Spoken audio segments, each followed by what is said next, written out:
क्या आपके जीवन में अचानक से समस्याएं आ रही हैं? मन में अजीब सी बेचैनी रहती है, सब कुछ होते हुए भी मन को शांति नहीं मिलती? तो हो सकता है कि आपकी कुंडली में केतु की स्थिति कमजोर हो। आज हम जानेंगे वो प्राचीन उपाय जो हजारों वर्षों से हमारे शास्त्रों में बताए गए हैं।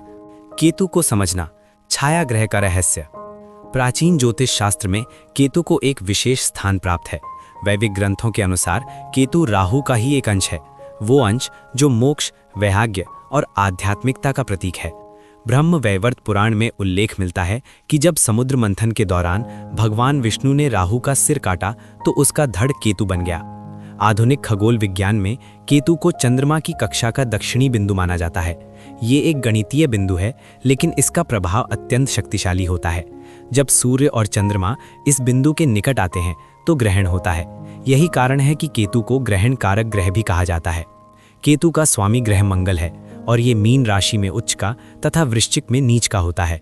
लाल किताब में केतु को सबसे रहस्यमयी ग्रह बताया गया है, क्योंकि ये अचानक परिवर्तन, आध्यात्मिक जागृति और कर्म फल दोनों का कारक है। क्या आपने कभी सोचा है कि जीवन में अचानक होने वाले बदलाव किसी ग्रह के प्रभाव से जुड़े होते हैं?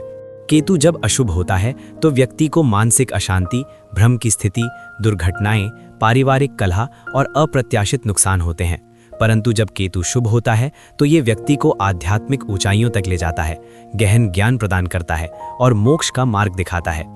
केतु के शास्त्रोक्त उपाय। पहला उपाय, मंत्र साधना। वेद और तंत्र शास्त्र में मंत्र साधना को सबसे शक्तिशाली उपाय बताया गया है। केतु के लिए सबसे प्रभावशाली मंत्र है ओम श्राम श्रीम श्रौम सह केतवे नमः। इस मंत्र का जाप प्रतिदिन 108 बार रुद्राक्ष की माला से करना चाहिए। बृहद पराशर होरा शास्त्र के अनुसार ये मंत्र केतु की नकारात्मक ऊर्जा को सकारात्मक ऊर्जा में परिवर्तित करता है। एक और सरल लेकिन अत्यंत प्रभावशाली मंत्र है भगवान गणेश का, ओम गंग गणपतये नमः। क्योंकि केतु को गणेश का प्रतिनिधि माना जाता है, इसलिए गणेश उपासना से केतु प्रसन्न होता है। दूसरा उपाय, दान और सेवा। गरुड़ पुराण में दान को सबसे बड़ा पुण्य कार्य बताया गया है। केतु से संबंधित दान विशेष रूप से प्रभावशाली होते हैं। बुधवार या शनिवार को कंबल या काली या भूरे रंग के वस्त्र गरीबों को दान करें। तिल के तेल का दीपक जलाएं और गरीबों को भोजन कराएं। काले कुत्ते को रोटी खिलाएं, ये केतु का प्रिय उपाय है। कोढ़ियों या असाध्य रोगियों की सेवा करें। क्या आप जानते हैं कि निस्वार्थ सेवा से ग्रहों की नकारात्मक ऊर्जा कैसे बदल जाती है? प्राचीन ग्रंथों में उल्लेख है कि जब हम किसी की निस्वार्थ सेवा करते हैं तो हमारा कर्म संतुलित होता है और ग्रहों का प्रकोप स्वतः शांत हो जाता है। तीसरा उपाय, रत्न और धातु धारण। रत्न शास्त्र के अनुसार केतु का रत्न लहसुनिया, कैट्स आई है, परंतु ये रत्न बिना किसी योग्य ज्योतिषी की सलाह के नहीं पहनना चाहिए, क्योंकि गलत स्थिति में पहनने से उल्टा प्रभाव हो सकता है। एक सरल और सुरक्षित उपाय है तांबे की अंगूठी या कड़ा पहनना।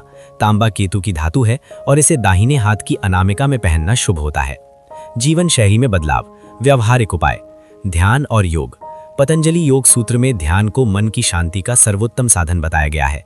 केतु मन और अवचेतन से जुड़ा ग्रह है, इसलिए नियमित ध्यान अत्यंत लाभदायक है। प्रतिदिन सुबह 15 से 20 मिनट ध्यान करें। अपनी सांसों पर ध्यान केंद्रित करें। ये आधुनिक विज्ञान में माइंडफुलनेस मेडिटेशन के नाम से जाना जाता है, जो मानसिक तनाव और चिंता को कम करता है। सात्विक भोजन।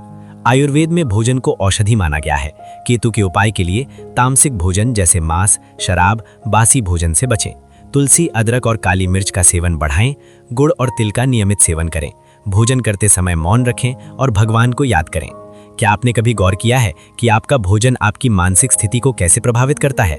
घरेलू वातावरण। वास्तुशास्त्र के अनुसार घर का दक्षिण पश्चिम कोना केतु से संबंधित है। इस दिशा में सफाई रखें और अव्यवस्था से बचें। भगवान गणेश की मूर्ति या तस्वीर रखें। धूप दीप नियमित रूप से जलाएं। काले या भूरे रंग का एक छोटा पिरामिड रख सकते हैं। विशेष उपाय और सावधानियां। केतु महादशा और अंतरदशा के उपाय। जब केतु की महादशा या अंतरदशा चल रही हो तो विशेष सावधानी आवश्यक है। हनुमान चालीसा का पाठ। प्रतिदिन मंगलवार और शनिवार को हनुमान चालीसा का पाठ करें। मार्कंडेय पुराण में हनुमान जी को केतु दोष निवारक देवता बताया गया है। रुद्राभिषेक। महीने में एक बार भगवान शिव का रुद्राभिषेक करें या करवाएं। शिव पुराण में उल्लेख है कि शिव सभी ग्रह दोषों के निवारक हैं। गायत्री मंत्र। प्रतिदिन कम से कम 11 बार गायत्री मंत्र का जाप करें। ये सार्वभौमिक मंत्र सभी ग्रहों को संतुलित करता है। सामाजिक उपाय। केतु अलगाव और एकांत का कारक है, इसलिए समाज से जुड़े रहें, मिले जुलें। वृद्धाश्रम या अनाथालय में समय बिताएं। पशु पक्षियों की सेवा करें। किसी आध्यात्मिक या सामाजिक संस्था से जुड़ें। अगर केतु एकांत का ग्रह है तो सामाजिक रहना कैसे उपाय हो सकता है? इसका उत्तर है संतुलन। केतु जब अति एकांत की ओर ले जाए तो संतुलन के लिए सामाजिक संपर्क आवश्यक है। ये यिन यांग का सिद्धांत है, संतुलन में ही शांति है। क्या ना करें? नशीले पदार्थों से पूरी तरह दूर रहें। केतु और नशा मिलकर विनाशकारी हो सकते हैं। जुआ, सट्टा या अवैध कामों से बचें। किसी का दिल ना दुखाएं, विशेषकर बुजुर्गों और गुरुजनों का। पितरों का अपमान ना करें, हर अमावस्या को उन्हें याद करें। केतु केवल समस्याओं का ग्रह नहीं है, बल्कि ये हमें जीवन की गहराई दिखाने वाला, आध्यात्मिकता की ओर ले जाने वाला महान ग्रह है। भगवद गीता में भगवान कृष्ण कहते हैं, योगः कर्मसु कौशलम, अर्थात कर्मों में कुशलता ही योग है। केतु हमें सिखाता है कि भौतिक सफलता के साथ साथ आंतरिक शांति भी आवश्यक है। जब हम इन उपायों को केवल कर्मकांड की तरह नहीं बल्कि जीवन शैली का हिस्सा बनाते हैं तो केतु हमारा शत्रु नहीं बल्कि आध्यात्मिक गुरु बन जाता है। याद रखें, ये उपाय तभी फलदायी होंगे जब आप इन्हें श्रद्धा, विश्वास और नियमितता के साथ करेंगे। ज्योतिष शास्त्र कहता है, विश्वासः फलदायकः, विश्वास ही फलदायी होता है। आज से ही इन उपायों को अपने जीवन में उतारें। छोटे छोटे बदलाव बड़े परिणाम लाते हैं। केतु की कृपा से आपका जीवन न केवल समस्याओं से मुक्त होगा बल्कि आध्यात्मिक उन्नति के पथ पर अग्रसर होगा। आपके जीवन में शांति, समृद्धि और आध्यात्मिक उन्नति हो, यही हमारी शुभकामना है। ओम शांति शांति शांति ही।